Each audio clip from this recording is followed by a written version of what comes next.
let you in on a little bit of a secret. As long as you land on a chord tone on a strong beat of the measure, you can get away with a lot. Like some really wild, nonsensical shit. In my last chromatic notes lesson, I showed you how to add chromatic passing tones to a scale. This was just the first step in integrating chromatic sounds into your music. The next step is to take a much more musical approach to integrate them harmonically. That means that we're going to be looking at the chords that we're playing over and taking the chord tones into account to make our melodic lines hit way harder and make more musical sense. Once again, I'm going to be showing you this on the guitar, but the concept can be applied to any pitched instrument or voice. The guitar that I'm playing today is this Cort G290 Fat 2. It is a really nice guitar. It's got a compound radius fretboard that is really easy to play all the way up and down the neck, locking tuners, and holy heck, look at how pretty it is. I love this shade of blue. Big thanks to Cort for sponsoring this video and sending this guitar over. You can find out more about it at the link in the description. Before we get into doing this with chords, I want to warm you up to it with a real easy way to apply this idea, and that's with these little half-step slides that you can sort of slather judiciously on your playing. I do this all the time and it gives it just a little bit of a slippery flavor. I'm going to demonstrate using the pentatonic scale because it works really well with it. So if I'm in A minor pentatonic, these notes across the top of the shape here make this nice little line, super easy to see, and then the notes that we're sliding in from are all just in a line across the fretboard, one fret below that. So here we've got all the notes on the 5th fret, and we're just gonna add the notes that are on the 4th fret, like this.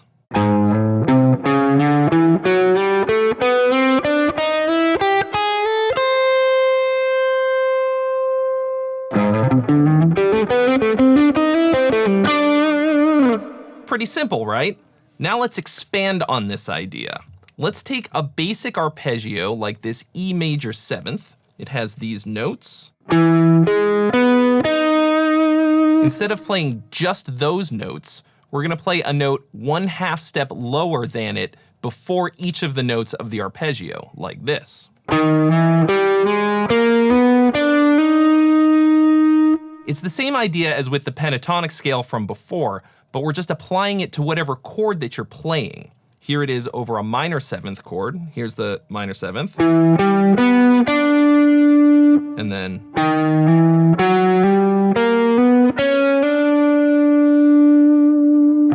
And then here's a dominant 7th chord.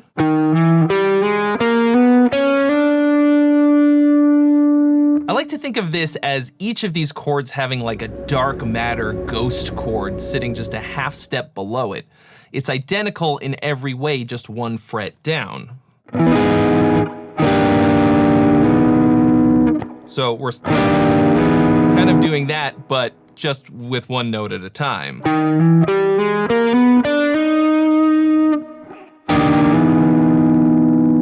We can also do the same thing, but with 2 notes leading in instead of just 1. One really fantastic example of this in practice is one of my very favorite solos of all time, Scorched Earth Policy by REVOCATION. You heard me play a little bit of it in the intro of this video.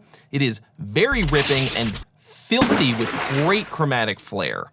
The first thing that happens in that solo is that we're taken on a little trip through some of the E major 7 chord tones with a ton of these chromatic ideas that I'm about to show you.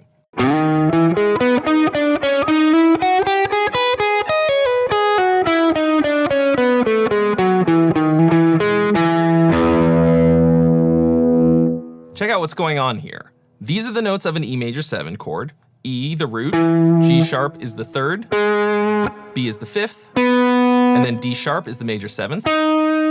Those are the notes that are in the chord that he's playing the solo on top of. But just playing those notes would be really boring sounding.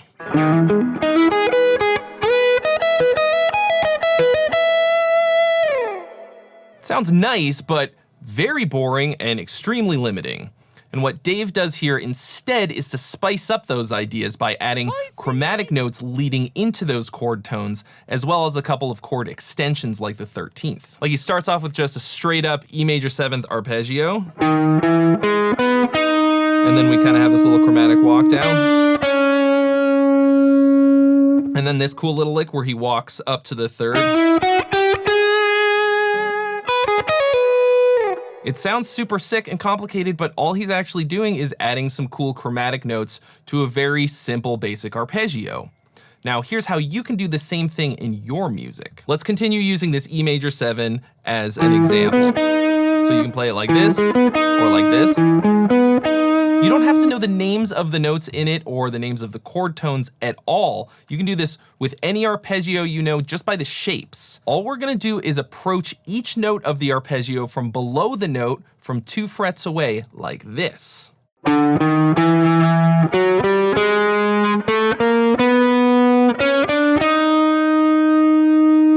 Leading up to the root, the major 3rd, the 5th, and then the major 7th. This is gonna not only spice up your phrases quite a bit, but it's also gonna give you a lot more to work with. And you're also sort of framing up the important notes, which are the chord tones. I like that it sort of adds some like pomp and circumstance to it, you know? It's kind of like, here comes the notes. You can also approach notes from above, descending, although for some reason it sometimes sounds a little bit hairier than walking up to, especially like with the root when we're walking through a flat 2. It can work, especially if you do it fast. Let's take a look at another song example that connects the chord tones with chromatics, but this time it's a riff. Let's see if you can guess what it is before I'm done explaining it. This one uses an E minor 7 arpeggio, which has these notes.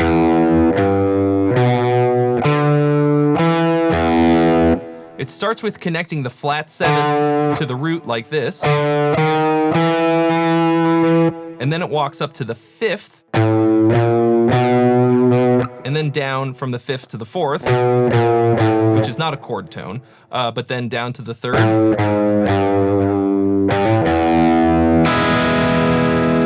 If you guessed that it is, in fact, Megadeth's Holy War intro riff, you are correct, and your reward is me playing it as a cursed blues version.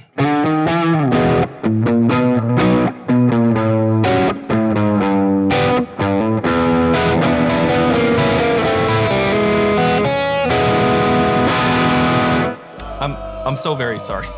I'm so sorry. I had to do it. But that's 2 different examples from 2 different Metal Daves of ways that you can use this idea. Coincidence? Yes. But what's not a coincidence is that I have another video right here on using chromatic notes in your music, and you should watch that next. I'll see you when you get over there. Big thanks to Court for sponsoring this video with this incredibly sick guitar. Check the link in the description to find out more about that.